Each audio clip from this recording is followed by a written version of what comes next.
जादुई घड़ा की कहानी। एक सुंदर गांव था जो नदी किनारे बसा हुआ था। उसमें एक गरीब किसान मदन रहता था। वह बहुत मेहनती और साहसी था। उसका एक छोटा सा परिवार था जिसमें उसका बेटा राज और उसकी पत्नी लीला रहते थे। मदन दिन रात खेती करके मेहनत करता था और अपने परिवार का भरण पोषण करता था, लेकिन कभी कभी ऐसा भी होता था कि वह अपने घर के लिए पर्याप्त आहार नहीं जुटा पाता था और बहुत निराश हो जाता था। ऐसी मुश्किल समय में लीला उसे हिम्मत देती और उसका मनोबल बढ़ाती। मदन ना दिन देखता और ना ही रात, बस अपने खेतों पर काम करता रहता है।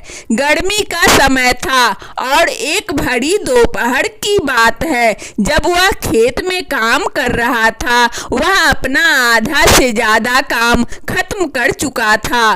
तभी जुताई करते हुए उसका हल जमीन में अटक जाता है।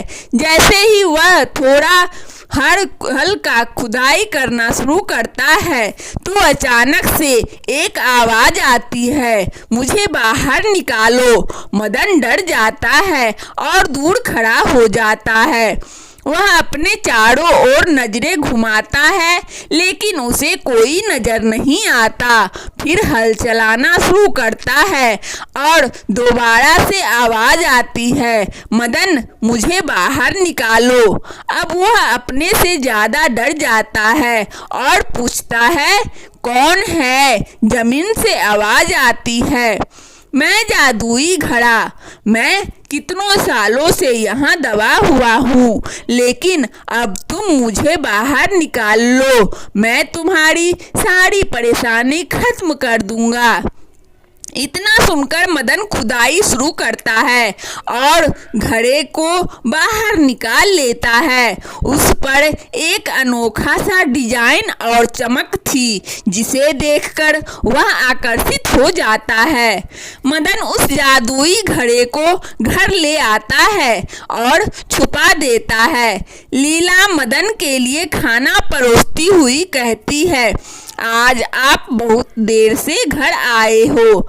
मदन हड़बड़ाते हुए कहता है, हाँ, आज काम ज्यादा था तो समय का पता ही नहीं चला।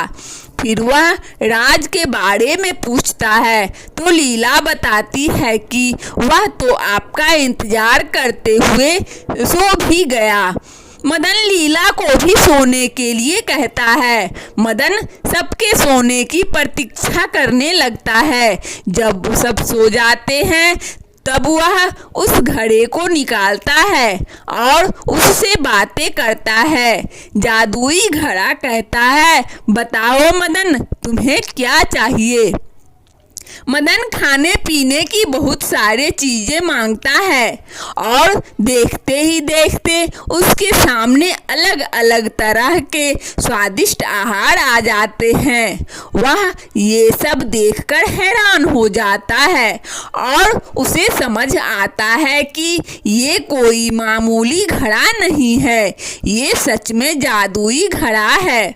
मदन घड़े से कहता है कि वह इस बारे में किसी को नहीं बताएंगे। इस तरह मदन जादुई घड़े से अपनी सारी इच्छाएं पूरी करने लगा और उसकी गरीबी अमीरी में बदल गई। ऐसे ही महीने बीत गए। गांव के लोग मदन के बारे में विभिन्न बातें करने लगे और उसके जादुई घड़े की अफवाह फैलने लगी। उसके खेत में फसल अच्छी रहती थी, जबकि दूसरे लोगों के खेत में फसल या तो खराब हो जाती थी या पैदावार कम रहती थी। इन सब के चलते गांव वाले मदन को संदेह और ईर्ष्या की नजरों से देखने लगे।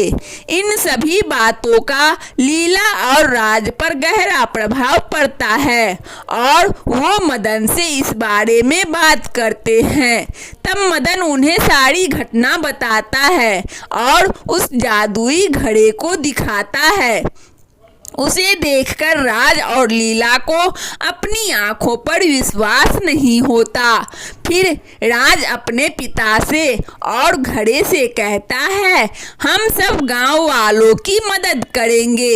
इसे सुनकर जादुई घड़ा खुश हो जाता है और मदन भी उसकी इस महानता को देखकर उसे गले से लगा लेता है। इस तरह वो रोज भूखे, गरीब और बीमार लोगों की मदद करने लगे।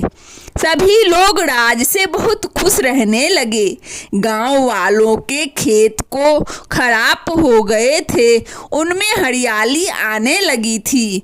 किसी के घर भी अनाज की कमी नहीं रहती। सभी के घरों में अनाज के भंडार, सब्जियां, फल भरपूर मात्रा में रहने लगे। इस तरह जादुई घड़ा सबकी मदद करना जारी रखता है। राज की इस समझ और साझेदारी से उसने अपने साथ साथ सबका भला किया और पूरा गांव एक समृद्ध गांव बन गया। राज की इस दयालुता ने गांव वालों के मन में जो उसके पिता मदन के प्रति ईर्ष्या थी, उसे भी प्यार में बदल दिया। इस तरह पूरा गांव हंसी खुशी अपना जीवन बिताने लगा। कहानी से शिक्षा। यह कहानी हमें सिखाती है कि हमें अपने साथ साथ दूसरों की भी मदद करनी चाहिए। वंदना स्टोरी चैनल में इस वीडियो को देखने के लिए आप सभी श्रोताओं को बहुत बहुत धन्यवाद। यदि हमारा कहानी अच्छा लगे तो कृपया लाइक और सब्सक्राइब अवश्य करें ताकि नोटिफिकेशन सबसे पहले आपको मिले। धन्यवाद।